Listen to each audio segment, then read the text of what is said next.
Oke, Mbak Anggun. Halo. Halo, ya. Bisa dengar suara aku? Halo? Ya. Oke, Mbak. Tadi sampai di akhir-akhir ini beberapa tahun belakangan sih lebih sering mengadakan perjalanan ke Indonesia ya, Mbak ya, dibandingkan sebelumnya gitu. Mungkin sebenarnya aku sih datang ke Indonesia untuk konser atau untuk kerjaan itu sebenarnya nggak terlalu sering sih kalau dibanding ya mungkin lebih banyak dikit dibandingin tahun-tahun sebelumnya. Tapi mungkin karena adanya iklan kantin atau oleh, jadi banyak sekali orang Indonesia yang merasa aku tuh sekarang udah sering banget ke Indonesia, padahal sih enggak. Oke. Paling Indonesianya yang jelas sekali untuk liburan itu juga aku nggak pernah bawa orang latar TV atau wawancara atau interview, tapi yang jelas terakhir kali konser di Indonesia itu 2 tahun yang lalu. Oke. Kalau ngobrolin tentang konser lagi gitu, konser besok apa Mbak? Apa yang akan kita lihat di atas panggung gitu untuk konser yang akan datang ini? Dan musisi yang akan dilibatkan siapa aja sih Mbak? Oke. Seperti apa konsepnya? Musisi yang dilibatkan tuh banyak sekali. Ada 40 musisi, jadi aku juga nggak kenal mereka satu persatu. Dan kalaupun aku bilang namanya mereka, aku juga percuma. Jadi konsepnya itu orkestra dan band. Jadi aku pengen bikin konser yang rock orkestra. Konsepnya itu. Mbak, Indonesia kan akhir-akhir ini menjadi tujuan konser musisi dunia ya. Banyak yang bikin konser di Indonesia. Kalau pendapat Mbak Anggun tentang itu apa? Artinya mereka yakin akan keamanan dan lain sebagainya. Iya dong, justru dan apa sih namanya? Buat aku tuh jadi salah satu kayak semacam tanda bahwa di Indonesia tuh udah mulai sehat gitu industrinya. Jadi karena dengan banyaknya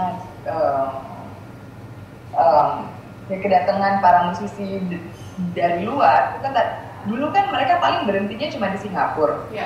Sekarang mereka justru ke Indonesia. Jadi kan itu tandanya bahwa ya bikin seneng gitu loh. Karena kan memang dari dulu setiap kali kalau aku ditanya bukannya di Indonesia ini bikin takut gini, aduh please deh gitu loh. Jangan sampai sesuatu yang seperti ini yang kayaknya tuh kayak bad rumor kayak jadi lebih besar, dan ternyata setelah dilihat dari beberapa saat ini justru malah membuat banyak musisi dari luar kepengen datang ke Indonesia.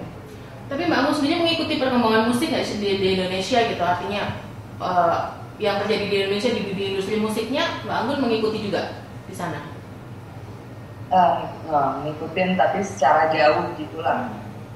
Nggak terlalu sih sebenarnya. Ada saran Mbak gitu supaya nggak banyak musisi Indonesia yang bisa go internasional kan, nggak banyak gitu, bisa dihitung dengan jari. Apa sih sebenarnya yang harus mereka lakukan gitu untuk bisa ikutin jejak Mbak Anggun gitu, seperti itu? Sebenarnya walaupun cuma dihitung dengan jari, sebenarnya banyak sih kalau aku lihat. Cuma mungkin merekanya juga nggak tahu bahwa potensinya mereka besar sekali. Yang jelas buat aku sih sebenarnya harus dicoba aja. Harus meninggalkan Indonesia dan mencoba berjuang di luar. Itu aja sih. Oke.